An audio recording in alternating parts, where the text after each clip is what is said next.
Welcome to சோலை சமையல். இன்றைய வீடியோவில் நம்ம சேனலில் எல்லா வீடியோவையும் பார்த்துட்டு சோதிடம் ரகசியம் சேனல்லேருந்து கிராமத்து உணவு வகைகளாக போடுங்கன்னு கேட்டிருந்தாங்க. அந்த வகையில் இன்றைக்கி கிராமத்து கீரையான பண்ணை கீரை கடையில் தான் போட போகிறோம்.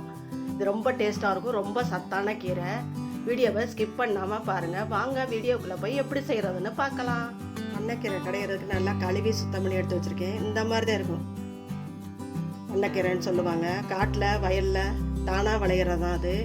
இதில் விட்டமின் ஏ, கால்சியம், இரும்பு சத்து எல்லாமே இருக்குது. பல்லுக்கு, கண்ணுக்கு எல்லாத்துக்கும் ரொம்ப நல்லது.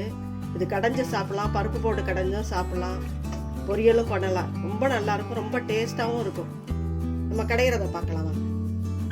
கீரைக்கு வேண்டிய தண்ணி ஊற்றி வச்சுருக்கிறேன்.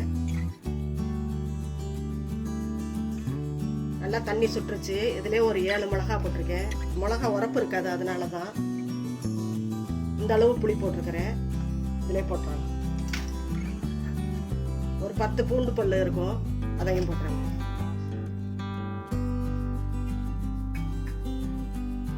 சின்ன வெங்காயம் உரிச்சு வச்சிருக்கேன் பாருங்க, 1 கப்பு உரிச்சு வச்சிருக்கிறேன், அதையும் போட்டுக்கலாம். சின்ன வெங்காயம் இதுக்கு நல்லா இருக்கும். 2 தக்காளி அரிஞ்சு வச்சிருக்கிறேன், இதையும் இதில் போட்டுக்கலாம். கொஞ்சமா ஜீரகம் போட்டுக்கலாம். கொஞ்சம் நேரம் கொதிக்கட்டும், அதுக்கப்புறம் கீரையை போடுவோம். நல்லா கொதிச்சு வேகுது பாருங்க. இந்த டயத்தில் நம்ம கீரையும் அமைக்க வச்சுக்கலாம். நிறைய இருக்க மாதிரிக்கும், வெந்துருச்சுன்னா கொஞ்சமாயிடும். இந்த கீரை கிடைக்கும் போது வாங்கி வச்சு சாப்பிடுங்க, ரொம்ப நல்லது. குறிப்பிட்ட கீரையை தான் வரும், நம்ம சொல்லி வச்சு வாங்கணும். மூடி வச்சுக்குவோம், எல்லாம் சேர்ந்து வேகட்டும். கீரை வெந்துருச்சாங்க, எல்லாம் தக்காளி வெங்காயம்லாம் வெந்துருச்சு பாருங்க.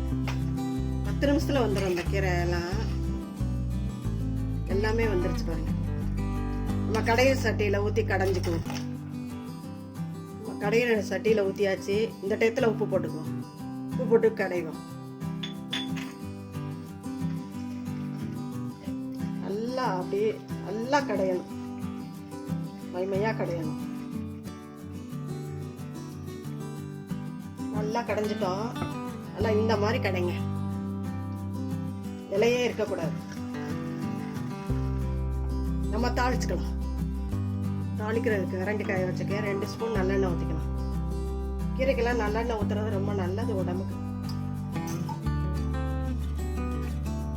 மண்சட்டியில் கடைஞ்சிங்கன்னா கூடுதல் டேஸ்ட் வரும். எண்ணெய் காஞ்சிருச்சு. இதுலேயே கடுகும் போட்டுக்கலாம், மிளகாயும் போட்டுக்கலாம். இதிலே கருவேப்பிலையும் போட்டுக்கலாம். நல்லா பொரிஞ்சு வச்சு நம்ம கீரையில போட்டுக்கலாம். கீரை கடைஞ்சிட்டு தாளிச்சு கொட்டணும். நல்லா நம்மளோட பண்ணைக்கீரை கடையில் அருமையாக ரெடி ஆயிடுச்சு பாருங்க. இதே மாதிரி மிகவும் சத்தான பண்ணைக்கீரை கடையில் நீங்களும் செஞ்சு பாருங்க. எப்படி இருந்துச்சுன்னு கமெண்ட்ஸில் சொல்லுங்க. இந்த வீடியோ பிடிச்சிருந்தா லைக் பண்ணுங்க, ஷேர் பண்ணுங்க. நம்ம சேனலுக்கு மறக்காம சப்ஸ்கிரைப் பண்ணுங்க. நன்றி, வணக்கம். அடுத்த வீடியோவில் பார்க்கலாம்.